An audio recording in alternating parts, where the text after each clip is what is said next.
हरे कृष्णा। आप सभी को मेरे चैनल में आप सभी का स्वागत है। आज मैं आपको कार्तिक महीने में सुने जाने वाली पंचबीकम की कहानी सुनाने जा रही हूँ। तो चलिए शुरू करते हैं। एक साहूकार के बेटे की बहू थी जो बहुत सुबह उठकर कार्तिक के महीने में रोजाना गंगा जी नहाने जाती थी। पराये पुरुष का मुंह नहीं देखती थी। एक राजा का लड़का था। जब भी रोजाना गंगा जी नहाने जाता और सोचता कि मैं इतनी सुबह नहाने आता हूँ तो भी मेरे से पहले कौन नहा लेता है। 5 दिन कार्तिक के रह गए। उस दिन साहूकार की बहू तो नहाकर जा रही थी। राजा का बेटा आ रहा था। खुड़का सुनकर वह जल्दी जल्दी जाने लगी तो उसकी माला मोचड़ी वहीं छूट गई। राजा आया। माला मोचड़ी इतनी सुंदर है तो इसे पहनने वाली कितनी सुंदर होगी, इस तरीके से बोलने लगा। और सारी नगरी में राजा ने हेलो फिरा दिया कि जिसकी यह माला मोचड़ी है वह मेरे पास 5 दिन आएगी, तब मैं उसकी माला मोचड़ी उसे वापस दे दूंगा। साहूकार के बेटे ने बहू से कहलवा दिया कि मैं 5 दिन आऊंगी, पर किसी को साक भरने के लिए बैठा दियो। राजा गंगा जी पर बिछावन करके एक तोते को पिंजरे में टांग कर रख दिया। वह सुबह आई, पहली पौड़ी पर पैर रखा तो वह बोली कि हे कार्तिक ठाकुर, राय दामोदर, पांचू पांडु, छठो नारायण, बीसम राजा, उस पापी को नींद आ जाए। मैं सत की हूँ तो मेरा सत रखना।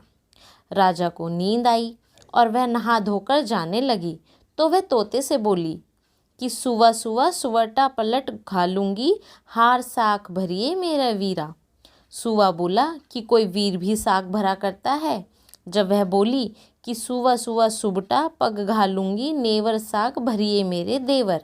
सुवो ने कहा, अच्छा भाभी, मैं साख भरूंगा। वह तो कहकर चली गई।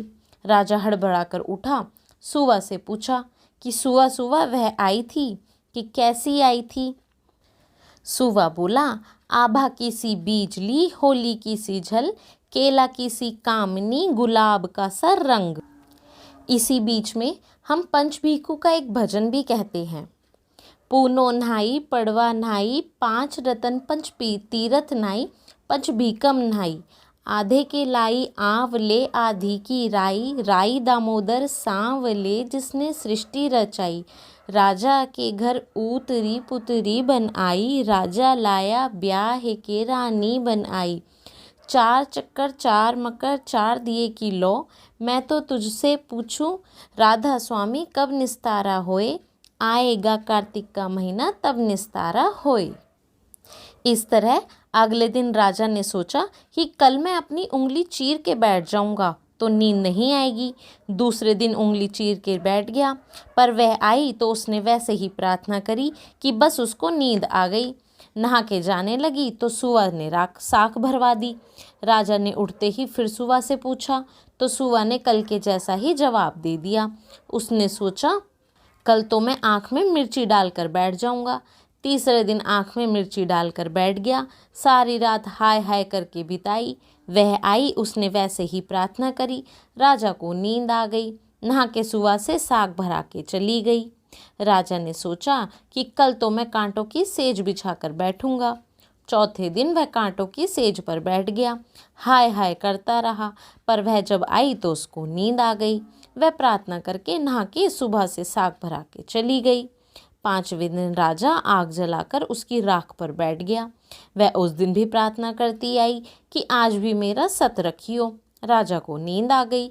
उसने सुबह से साग भरा ली और कहा कि उस पापी से कह दियो मेरे 5 दिन पूरे हो गए हैं, अब मेरी माला मोचड़ी मेरे घर भेज देगा। राजा ने उठते ही सुवा से पूछा कि वह आई थी। सुवा बोला आई थी और अपनी माला मोचड़ी मंगाई है। थोड़े दिन बाद राजा के कोढ़ निकल आया। त्राही त्राही पुकारने लगा। ब्राह्मण को बुलाकर पूछा कि सारे शरीर में जलन कैसे लग गई। ब्राह्मण बोला कि यह कोई पतिव्रता स्त्री का पाप धरा है जिससे लगी है। राजा ने पूछा कि अब ठीक कैसे होगा। ब्राह्मण बोला कि उसको तुम धर्म की बहन बनाओ और उसके नहाए हुए जल से नहाओगे तो तुम्हारा जलन व कोढ़ ठीक हो जाएगा। राजा माला मोचड़ी लेकर उसके घर गया और साहूकार से बोला कि ये तेरी बहू गंगा पर भूल गई थी, उसे यह दे दे और कह देना कि अपने नहाए हुए जल से मुझे नहला दे। साहूकार बोला कि वह तो पराये पुरुष का मुंह नहीं देखती, तू इस नाली के नीचे बैठ जा, वह नहाएगी तो तेरे ऊपर पानी पड़ जाएगा। राजा नाली के नीचे बैठ गया। वह नहाया, जल गिरने से उसकी काया कंचन सी हो गई। हे पंचभीकु देवता, जैसे साहूकार की बहू का सत रखा, ऐसा सबका रखियो। कहते सुनते हुंकारा भरते, हमारे सारे परिवार का रखियो। हरे कृष्णा। कार्तिक मास की और कहानियाँ सुनने के लिए हमारे चैनल को आज ही लाइक व सब्सक्राइब करें व बेल आइकन को दबाना ना भूलें, जिससे हमारी सभी वीडियोस के नोटिफिकेशन आपको टाइम पर मिल जाएंगी। तब तक के लिए धन्यवाद।